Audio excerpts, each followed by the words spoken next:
என்னடி இன்ன வரைக்கும் வீட்டுக்குள்ள போன அந்த பையனை காணோம்? அதானே எனக்கு ஒண்ணும் தெரியல. ஐயோ, என்னாச்சு ஏதாச்சுன்னு தெரியாம மண்டை மொழியே வேலை செய்ய மாட்டேங்குது. சீக்கிரம் அந்த பையன் வந்தாதான் என்னாச்சு ஏதாச்சுன்னு தெரியும். அவங்க ஆத்தாலும் அவளும் ஆடுறாங்கல்ல, அந்த ஆட்டத்துக்கெல்லாம் சரியான ஆப்பு இதுதான்க்கா.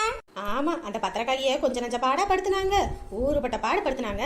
அவ சாபமே இந்த புள்ள வாழ்க்கையை இப்படி ஆக்கிருக்கும்னு நான் நினைக்கிறேன். ஆமா ஆமா, இருக்கும் இருக்கும். ஏன்னா அந்த பிள்ளைக்கு ஒரு பொம்பளை பிள்ளை பிறந்திருக்கே, அதுக்கு கூட வரமாட்டேன்னு சொல்லிட்டு முறுக்கிக்கிட்டு தெரிஞ்சாங்க. அவ கையால தான் இப்ப கஞ்சி வாங்கி குடிக்கிறாங்க. அப்படி இருக்கும்போது பலிக்காமையா இருக்கும். அதான் சொல்லுவாங்கல்ல, அரசன் அன்று கொள்வான் தெய்வம் நின்று கொள்ளுன்னு. அதான் நல்லா வச்சு செஞ்சிருச்சு. இங்க பாருங்கக்கா, அதுவா வச்சு செய்யல, இதுங்களா போய் அதுல உக்காந்துருச்சுங்கன்னு தான் நான் சொல்லுவேன். எப்படி? ஆமா, இதுங்க ஊர்ல உள்ள எல்லாத்துக்கும் நியாயம் பேசிக்கிட்டு அப்படி இப்படின்னு பொறந்து பேசிக்கிட்டு இருப்பாங்கல்ல. இப்ப அவங்களுக்கே வந்துச்சு அந்த ஆப்பு. அந்த பிள்ளைய வாழ விடாம பண்ணாங்க. அதான் இந்த பிள்ளைக்கு இப்படி ஒரு நிலைமை. இருக்கும் இருக்கும். உமா, உமா, இந்த பையன் வந்துட்டான். அக்கா அக்கா வாங்க, அந்த பையன் வந்துட்டான். என்னாச்சு ஏதாச்சும் போய் கேட்போம். தம்பி தம்பி தம்பி. என்னங்க? இல்ல, வீட்டுக்குள்ள போனீங்களே, பேப்பர் கொடுத்தீங்களே, என்ன ஆச்சு வீட்டுக்குள்ள? என்னாச்சுன்னு கேட்டீங்கன்னா எனக்கு எப்படி தெரியும்? தம்பி, அந்த புள்ள வந்தாளா? அவ கையில கொடுத்தீங்களா? அவங்க வீட்டுல எது ரகலை நடந்துச்சா? அடுத்த வீட்டுல என்ன நடக்குதுன்னு பாக்குறதா உங்களுக்கு எல்லாம் வேலையா? இல்ல தம்பி, ஊர் உலகத்துல ஏகப்பட்ட விஷயங்கள் நடக்குது. அதுதான் நாட்டு நடப்பெல்லாம் தெரிஞ்சுக்கலான்னு தான் கேட்டேன். என்னப்பா என்ன ஆச்சு? எதுவும் பெரிய பிரச்சனை ஆனிச்சா? பெரிய ரகலை ஆனிச்சா? அப்படிதானே, உள்ள போய் கேளுங்க, அங்கேயே தெரியும். டேய் தம்பி, சொல்லுடாப்பா, என்ன பாச்சு? ஏங்க, உங்களுக்கு ஒரு வேலை பொழப்பே இல்லையா? ஊர்ல உள்ளவங்க வீட்டுல எல்லாம் என்ன நடக்குது ஏன்னு பாக்குற வேலையா? ஒழுங்கா அங்கிட்டு ஓடிடுங்க, இல்லன்னு வச்சுக்கோங்க வண்டி விட்டு ஏத்திடுவேன். நான் வந்துக்கடி ஏத்திரகிற போறேன். இதுங்களெல்லாம் இப்படியே விடக்கூடாது, சும்மா ஏத்தி தள்ளிட்டு தான் போகணும்.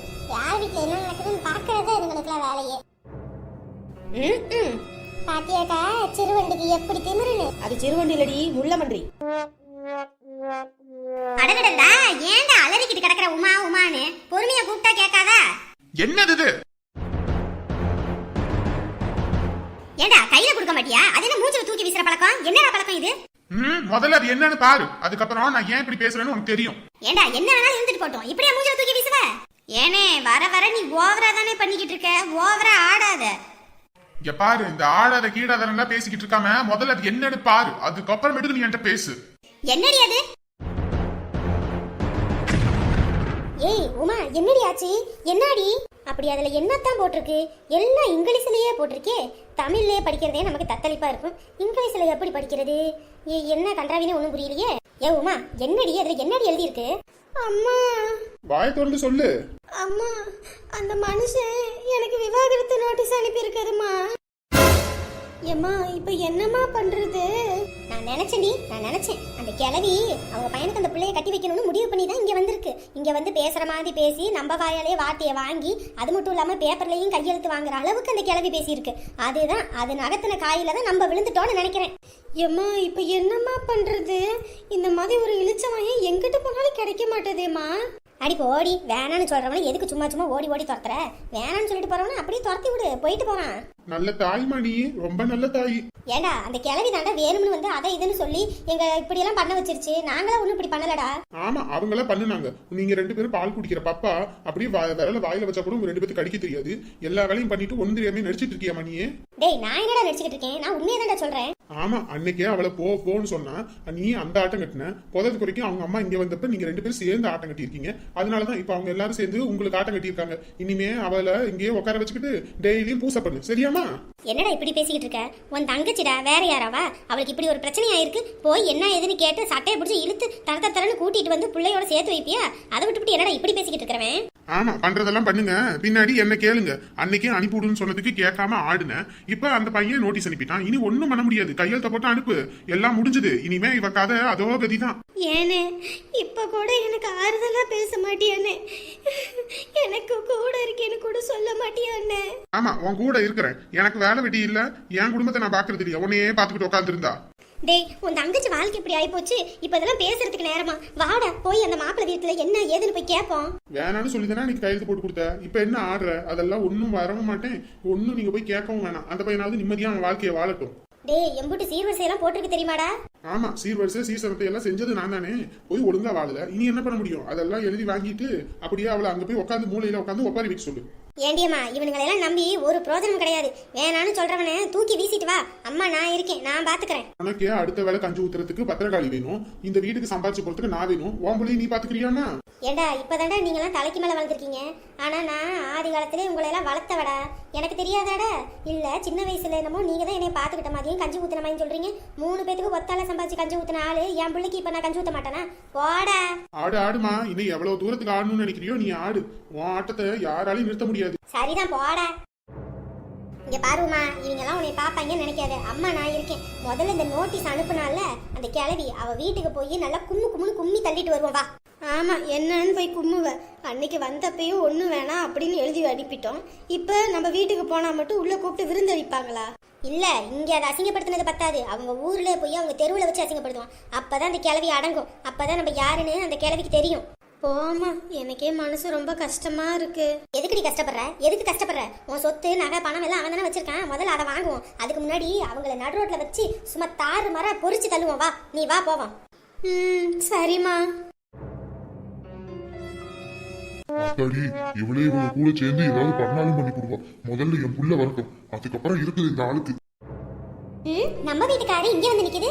ஒருவேளை பையனும் அவரும் தான் வந்திருப்பாங்களோ? அப்பாடா, எப்படியோ ஞாயிற்றுக்கிழமை பொண்ணு பார்க்க போகணுமே. எப்படா அவங்க 2 பேத்தையும் வர வைக்கிறதுன்னு பார்த்தேன். 2 பேருமே சரியா வந்துட்டாங்க. அப்பா, இப்பதான் நிம்மதியா இருக்குது. சரி, உள்ள போவோம்.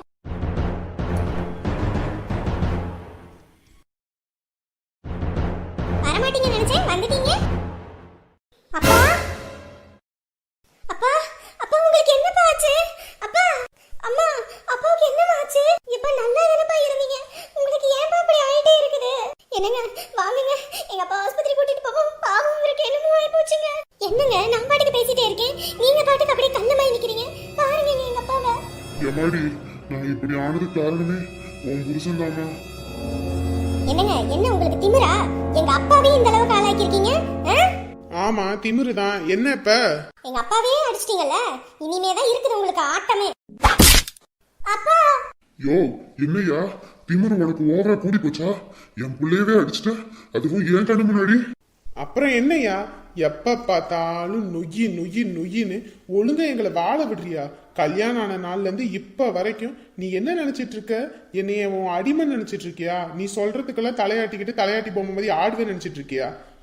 எப்ப பார்த்தாலும் ஓவரா பண்ணிக்கிட்டு இருக்க. உன் ஆட்டத்தெல்லாம் வேற எங்கேயாவது வச்சுக்க, என்கிட்ட இருந்து வச்சுக்கிட்டேன்னு வச்சுக்க. இப்ப அதுதான் உடஞ்சுது, பின்னாடி எது உடையும்னு தெரியாது. ஏங்க, நீங்க தப்புக்கு மேல தப்பு பண்ணிட்டு போறீங்க, பாத்துக்கங்க. யார் தப்புக்கு மேல தப்பு பண்றது? நீயா, உங்க அப்பாவா, இல்ல நானா? எப்ப பார்த்தாலும் உங்க இஷ்டத்துக்கு தான் ஆடணுமா? நீ சாவி கொடுத்து ஆடுறதுக்கு நான் என்ன பொம்மையா? என் வாழ்க்கையே தான் இப்படி ஆயிப்போச்சுன்ட்டு வாயை மூடிட்டு பல்ல கடிச்சுக்கிட்டு இருந்தா என் பையன் வாழ்க்கையும் ஒன்ன மாதிரியே ஆக்கணும்னு பாக்குறியா? ஏங்க, நம்ம பையனுக்கு நான் நல்லதுதாங்க நினைச்சேன், அது ஒரு குத்தமா? நீ அவனுக்கு நல்லது நினைச்ச, நல்லது நினைக்கிற முகரக்கட்டையை பாரு. எப்ப பார்த்தாலும் உங்க அப்பா பேச்சுதான் உனக்கு வேத வாக்கு. உன் புள்ள வாழ்க்கைய பத்தி உனக்கு யோசனை இல்ல? இருக்குதா இல்லையா? உங்க அப்பா என்ன சொல்றாரோ அதை கேட்டு தலையாட்டணும்னு நீ நினைச்சிட்டு இருக்கியா? யோ மாப்பிள்ள, அட நீ வாய முடியா? எப்ப பார்த்தாலும் பணம் பணம் பணம்னு, எப்ப பார்த்தாலும் பணம் பணம்ன்றியே. பணத்தை வச்சு நீ நிம்மதியா இருக்கியாயா? ஒரு நிமிஷமாவது உன்னால சந்தோஷமா யார்கிட்டயும் சிரிச்சு பேச முடியுதா? யார்கிட்ட பேசினாலும் என்கிட்ட பணம் இருக்கு, நான் திமுறா இருப்பேன், நான் இப்படி இருப்பேன், எனக்கு நீ அடிமையா தான் இருக்கணும், அப்படி இப்படின்ற. நீ அடிமையா இருக்கணும் அப்படின்னா நீ யாருக்கு அடிமையா இருக்க தெரியுமா? நீ யாருக்கு அடிமையா இருக்குன்னு உனக்கு தெரியுமான்னு கேக்குறேன். யோ, என்கிட்ட இந்த பணத்தை வச்சு உன்னை என்ன வேணாலும் பண்ணலாம். யோ, நீ இந்த பணத்தை வச்சு என்னை என்ன வேணாலும் பண்ணலாம். ஏன்னா இந்த பணத்துக்கு அடிமையா இந்த உலகத்துல எத்தனையோ பேர் இருக்காங்க. ஆனா நீயும் அந்த பணத்துக்கு அடிமையா தான் இருக்க. அந்த பணம் தான் உன்னை ஆட்டி வைக்குது, நீ ஒன்னும் ஆட்டி வைக்கல, சரியா?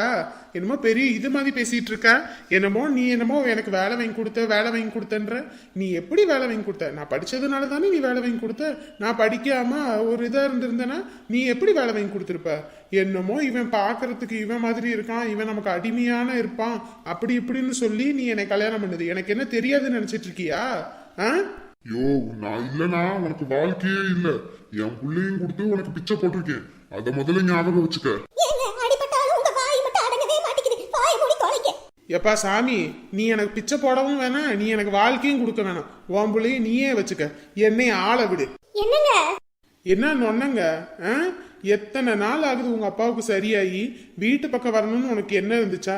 சரி அதை விடு, ஏதோ பெத்த கடமைக்கு நீ இருக்கன்னு சொல்லலாம். ஆனா நீ வீட்டுக்கு வந்தல்ல, புகுந்த வீட்டுல என் அம்மாவுக்கும் உடம்பு சரியில்லாம ஆணுச்சுல, ஒரு நிமிஷம் ஒரு நாள் என் அம்மா கூட போய் உக்காந்து அவங்களுக்கு சமைச்சு போட்டு கொடுத்து அவங்க துணிமணியை துவைச்சு அங்க என்னைக்காவது இருந்திருப்ப? எப்ப பார்த்தாலும் ஐயோ அது சரியான கிளவி, எப்ப பார்த்தாலும் காசு காசுன்னு தான் அலைவாங்க, காசு காசுன்னு அலையிறாங்கன்ற என்ன நினைச்சிட்டு இருக்க? பெத்தவங்க என்ன என்னை சும்மா படிக்க வச்சாங்களா? அவங்களும் காசு செலவு பண்ணி தானே என்னை படிக்க வச்சாங்க. என்னமோ சும்மா படிக்க வச்ச மாதிரி சொல்லிக்கிட்டு இருக்க. என் அம்மா கஷ்டப்பட்டனாலதான் இப்ப நம்ம இந்த நிலைமையில இருக்கோம். அது உனக்கு தெரியல. என்னமோ உங்க அப்பா வேலையை வாங்கி கொடுத்துட்டாரு, உங்க அப்பா வேலையை வாங்கி கொடுத்துட்டாரு அப்படின்னு நம்ம பெரிய இது மாதிரி பேசிட்டு இருக்க. அப்பா விடுங்கப்பா, வேண்டாம்பா. நீ இரு சந்தோஷ்.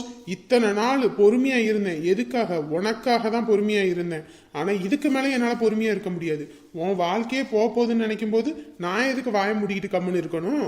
என்னங்க உங்க அம்மா நல்லா ஏத்தி விட்டு அனுப்பியிருக்கா? என்ன சொன்ன? உங்க அம்மாவா? அது ஏன் அம்மாவா? உனக்கு அத்தை இல்லையா? எனக்கு தெரிஞ்சு போச்சு, உங்க அம்மா தான் எல்லாத்தையும் அப்படி இப்படின்னு சொல்லி ஏத்தி விட்டுருப்பாங்கன்னு. அவ மட்டும் அவங்க அப்பா வீட்டுல சந்தோஷமா இருப்பா, நீ போய் ஏதாவது ஒண்ணு பண்ணுடா அப்படி இப்படின்னு சொல்லியிருப்பாங்க. அதனால நீங்களும் ஆடிக்கிட்டு வந்திருக்கீங்க, அப்படிதானே? ஐயே, உன் புத்தி எப்படி போகுது? என் அம்மா என்ன உங்க அப்பா மாதிரி நினைச்சுக்கிட்டியா? எங்க அப்பாவை நீங்க என்ன குறை கண்டீங்க? அப்பா கம்பெனி இருங்கப்பா, பேசாதீங்கப்பா, வாங்கப்பா போகலாம். என்ன குறையா? யார் நல்லா இருந்தாலும் பிடிக்காது. முக்கியமா மாப்பிள்ளை பையன் இந்த ஆளுக்கு அடிமையா இருக்கணும். வாயை திறந்து ஒரு வார்த்தை பேசிடக்கூடாது. அப்படி எதுவும் பேசிட்டா குடும்பத்துல குட்டி கலாட்டா பண்ணி எப்படியாவது இவங்களை ஏதாவது ஒண்ணு பண்ணி ஆட்டி வைக்கணும்னு நினைப்பாரு. அதை விடவா எங்க அம்மா பண்ணிட்டாங்க. மாப்பிள்ளை கம்பெனி இருங்க மாப்பிள்ளை, நீங்களும் பேச அவளும் பேச வார்த்தை நீடிச்சுக்கிட்டு தான் மாப்பிள்ளை போகும். ஏற்கனவே குடும்பம் இப்படி கஷ்டப்பட்டுக்கிட்டு கிடக்கு, இதுல நீங்களும் வேற இப்படி பண்ணுனா எப்படி? நேர தகுந்ததுக்கு ஏத்த மாதிரி அமைதியா இருங்களே. அத்தை அத என்கிட்ட சொல்லாதீங்க, உங்க பிள்ளைகிட்ட சொல்லுங்க. ஏமாடி பச்சைக்கிளி, ஏமா இப்படி பண்ணிக்கிட்டு இருக்க? அமைதியா இருமா. அம்மா நீ கம்பெனி இருன்னு சொல்லிட்டேன். ஏங்க இப்ப என்ன உங்களுக்கு பிரச்சனை? என் பையனுக்கு பொண்ணு பாக்குறதுக்கு எனக்கு உரிமை இல்லையா? எம்மாடி, நான் ஒன்னும் உன்னை உன் பையனுக்கு பொண்ணு பார்க்காத வைக்காதன்னு என்னைக்கு எந்த இடத்துலயும் சொல்லல. ஆனா இப்ப நீ பார்க்க வேணான்னு தான் சொல்றேன். இப்ப பார்க்க வேணானா அப்ப என்ன அர்த்தம்? இன்னமும் மாமா உனக்கு புரியல? அதான் அவங்க தங்கச்சி பிள்ளை வந்துருச்சுல, அவங்க தங்கச்சி பிள்ளைய கட்டி வைக்கணும்னு தான் மாப்பிள்ளை இந்த அளவுக்கு பண்ணிக்கிட்டு இருக்காரு. யோ நீ அடங்க மாட்டியா? எங்க அப்பா சொல்றது சரிதானே? உங்க தங்கச்சி பிள்ளை இப்ப வந்தோனையும் உங்க தங்கச்சி பிள்ளை கட்டி வைக்கணும்னு தானே இந்த அளவுக்கு பண்ணிக்கிட்டு இருக்கீங்க? இங்க பாரு பச்சைக்கிளி, நீ பண்றதெல்லாம் சரியில்லை. இப்ப கட்டி வச்சா என்ன, இல்ல கட்டி வச்சா என்ன? அது என் தங்கச்சி பிள்ளை, அதுக்கு இல்லாத உரிமையா ஊர்ல உள்ள பிள்ளைக்கு இருக்குது. புரிஞ்சு போச்சு புரிஞ்சு போச்சு. பாத்தீங்களாப்பா, இதுதான் காரணம். இப்ப எப்படி அவர் வாயால வந்துச்சு பாத்தீங்களா? அதுக்கு மட்டும் ஒரு நாள் விட மாட்டேன். என்ன ஒரு நாள் விட மாட்டேன்? என் தங்கச்சி பிள்ளை எப்படி என் பையனை கட்டி வைக்கிறேன்னு பாக்குறியா? ஓ அதையும் நான் பண்ணுவீங்கன்னு நினைக்கிறீங்களா? பச்சைக்கிளி என்கிட்ட வச்சுக்காத, அப்புறம் நீ ரொம்ப வருத்தப்படுற அளவுக்கு வாழ்க்கை ஆகி போயிடும். ஆமா, இத்தனை வருஷம் நீங்க என்னை கை தொட்டு அடிச்சது இல்ல, ஆனா இன்னைக்கு அடிக்கிற அளவுக்கு ஆகி போச்சுல்ல. இனிமேலும் நானும் பொறுமையா இருக்கிறதா இல்ல. அதனால என்ன பண்ணணும் ஏது பண்ணணும்னு எனக்கும் தெரியும். என் பிள்ளைக்கு எப்படி நான் பார்த்த பொண்ணோட கட்டி வைக்கிறேன்னு மட்டும் பாருங்க. பச்சைக்கிளி கம்முன்னு இருந்துரு, மறுபடியும் நல்லா வாங்கி கட்டிட்டு போயிருவ. சந்தோஷ் சந்தோஷ் சந்தோஷ், இங்க பாரு சந்தோஷ், உங்க அப்பா பேச்ச கேட்டு நீ எந்த ஒரு தப்பான முடிவும் பண்ணிடாதியா. உங்க அப்பா பேச்ச கேட்டுக்கிட்டு அவங்க குடும்பத்தை மட்டும் நீ நம்ம வீட்டுக்குள்ள சேர்த்துட்டேன்னு வச்சுக்க, பின்னாடி நம்ம நடு தெருவில் போய் பிச்சை எடுக்கிற அளவுக்கு ஆகி போயிடியா. அதனால அம்மா சொல்றது கேளு. உனக்காக ஒரு நல்ல வசதியான பொண்ணு, அதுவும் இல்லாம குடும்பத்துக்கு அடக்கமான பொண்ணா பார்த்து வச்சிருக்கேன். நீ நல்லபடியா கட்டிக்கிட்டு சந்தோஷமா இருக்கணும்யா. அம்மா பேச்ச கேளியா, உங்க அப்பா பேச்ச கேட்காதயா. நீதான் உலகத்திலேயே சிறந்த தாய். இப்ப என்னங்க உங்களுக்கு? என் பையன் தானே பேசுறேன். 10 மாசம் சுமந்து பெத்தவ, எனக்கு தான் வலியும் வேதனையும் தெரியும். நீ பேசுறது தப்பு இல்ல, என் பேச்ச மட்டும் கேளு, உங்க அப்பா பேச்ச கேட்காத அப்படின்னு சொல்றேன். அவன் ஒன்னும் படிக்காத தற்கூரி கிடையாது. நல்லது கெட்டது எதுன்னு தெரியாம அவனும் படிச்சிருக்கான். எது நல்லது எது கெட்டதுன்னு அவனுக்கு தெரியும். நீ ஒன்னும் நடுவுல புந்து குட்டையை குழப்பாத. இங்க பாரு சந்தோஷ், உங்க அப்பா பேச்ச கேட்டுன்னு வச்சுக்க, நடு தெருவில் சிங்கி அடிக்கணும். ஒழுங்கா அம்மா பேச்ச கேட்டு புள்ளைய கட்டிக்கிற வழியை பாரு. சந்தோஷ், உங்க அம்மா பேச்ச கேட்டேன்னு வச்சுக்க, உங்க அம்மா மாதிரியே ஒரு ஆளை உன் தலையில கட்டி வச்சு உன் வாழ்க்கையே வீணாக்கிறோம். அதனால என் தங்கச்சி பிள்ளை இருக்கு, அதனால நீ எதையுமே பத்தி யோசிக்காத. அப்பா பேச்ச கேட்டு நீ ஏன் கூட வா. சந்தோஷ், நீ அம்மா பேச்சதான் கேட்டா. சந்தோஷ், நீ அப்பா பேச்சதான் கேட்கணும். ஐயோ கடவுளே, என் பேரனுக்கு இப்படி ஒரு நிலைமையா? ஒருத்தர் விட்டு கொடுத்து போனாதானே வாழ்க்கை நல்லா இருக்கும். இப்படி விட்டு கொடுக்காம இருந்தா என்ன பண்றது? அன்னைக்கு அந்த கோயில்ல தேங்காய் அழுகிடுச்சு, அதுல இருந்தே வீட்டுல கெட்டதா நடக்குது. ஐயோ, இப்ப நான் இந்த பிரச்சனைக்கு என்னதான் தீர்வு கண்டுபிடிப்பேன்? ஏன்னா என் குடும்பத்துக்கு அடுத்தடுத்து எப்படி இடியா விழுகுதுன்னு தெரியலையே. சந்தோஷ், நீ என்கிட்ட வா சந்தோஷ். என் பேச்ச கேளு சந்தோஷ். அட கடவுளே, இப்ப என் பேராண்டி எடுக்க போற முடிவுதான் என்னன்னு தெரியலையே.